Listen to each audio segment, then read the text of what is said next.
Okay, question for you. Would you ever ditch your apartment, buy a vintage van, and just live on the open road? Honestly, it sounds like an absolute dream, right? The freedom, the sunsets, the total lack of rent. Well, until a literal ancient demon decides to hitch a ride in your backseat. Yeah, that is exactly the nightmare-fueling Passenger, one of the absolute biggest, wildest horror surprises to hit theaters in 2026. And look, we have been spoiled for horror this year. We've had Lee Cronin's insane take on The Mummy, Sam Raimi making us terrified to go outside with Send Help, and that massive sleeper hit Obsession. But Passenger, it hits different. It takes the cozy, aesthetic world of van life culture and turns it into a claustrophobic, high-speed ghost story. If you just watch that ending and your jaw is still on the floor, or if you're just wondering how a road trip ended up in a flaming church with a broken saint statue, don't worry, I've got you covered. Welcome back to your nerdy show. I'm your host, Spoiler Master. Today, we are breaking down the ending of Passenger, uncovering the secret lore behind that terrifying demon, and explaining what that final, chaotic showdown actually means. Before we dive into the madness,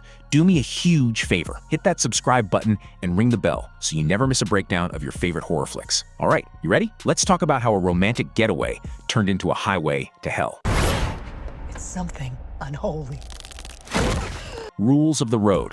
To really understand why things go so spectacularly wrong at the end, we have to talk about how our main couple, Tyler and Maddie, played beautifully by Jacob Scipio and the rest of the cast, got into this mess in the first place. See, at the start, they're just trying to live their best lives, but horror movies love to punish people who are just trying to mind their own business, right? They make a classic mistake early on. They stop on the side of the road for what looks like an accident, and boom, the demon attaches itself to them. It's like picking up the ultimate hitchhiker from hell. But things get interesting when Maddie meets Diana at a van festival. Diana is like the ultimate road warrior. She's been doing this a long time, and she drops some major, life-saving knowledge on Maddie. She gives her 3 specific rules for surviving the road.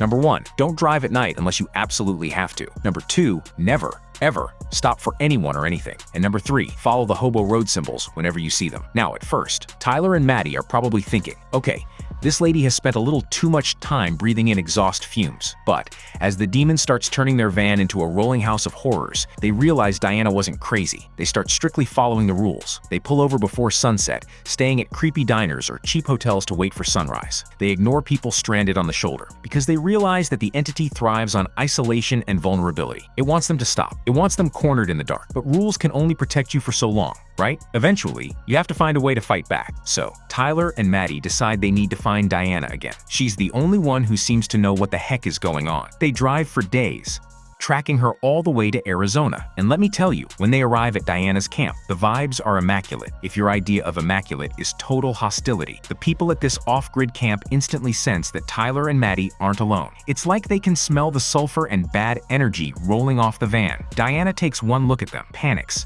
and tells everyone to pack up and run. She's terrified. And honestly, can you blame her? She knows exactly what's tracking them. The road can be a scary place.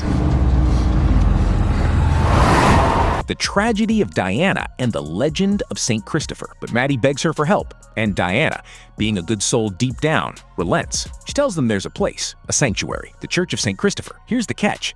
It's a phantom church. It's not on Google Maps. It's not on any physical map. You can only find it if you know how to read the road. Diana hops into her car, tells them to follow her, and, well, this is where the movie reminds us that it is, in fact, a brutal horror film. Before she can even put her car in drive, the demon appears in her backseat. And guys, it is a brutal scene. Tyler and Maddie can only watch in absolute horror as the one person who could guide them is violently taken out of the equation. Now, they are entirely on their own, stranded in the middle of nowhere with a demon that is clearly losing its patience. But even though Diana died, her final words give them the missing puzzle piece. They start thinking about the name of the church, St. Christopher. Let's do a quick history lesson because Passenger does something super clever with its lore here. In real-world Christian mythology, St. Christopher is the patron saint of travelers. The famous legend says he was a literal giant who dedicated his life to helping people cross a dangerous, rushing river. One day, he carries a small child across, and as he walks, the child gets heavier and heavier, almost crushing it. It turns out the child was actually Christ, carrying the weight of the world. But Passenger introduces a dark, terrifying twist to this lore. The movie reveals a different road legend. It says that before his big spiritual awakening, St. Christopher spent days traveling on foot with a wandering monk. They walked miles and miles together as companions. But over time, Christopher started noticing strange things. The vibe was off. And eventually, he realized that this monk wasn't a holy man at all. It was a demon in disguise, hitchhiking on his journey, feeding off his energy. Let that sink in for a second. The demon following Tyler and Maddie is that exact same entity. It is an ancient, primordial cosmic hitchhiker. It has been stalking travelers since the days of walking dirt paths on foot. It hasn't changed its playbook, it just traded walking sticks for internal combustion engines. It finds people in transit, attaches itself to them, and slowly destroys them. Once Tyler and Maddie realize this, everything clicks. They remember that earlier in the movie, a St. Christopher necklace actually managed to burn the demon. So, if a tiny necklace can hurt it, what would happen if they dragged this monster onto St. Christopher's home turf? What if they could get it inside that hidden, consecrated church? It's a desperate, high-stakes gamble, and it leads right into that explosive third act. St. Christopher, protect me today. The Last Stand. So, Maddie takes the wheel, and they head deep into the remote Arizona desert. They're driving blindly through the dark, praying for a sign, when suddenly, there it is.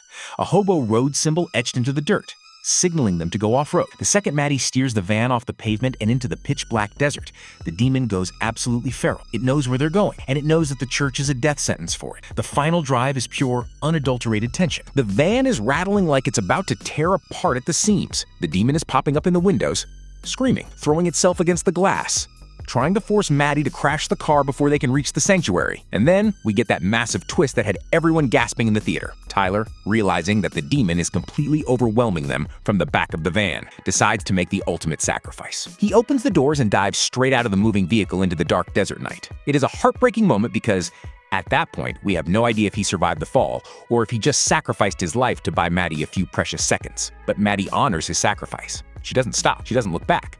She keeps her foot slammed on the gas pedal. Suddenly, out of the darkness, the Church of St. Christopher appears.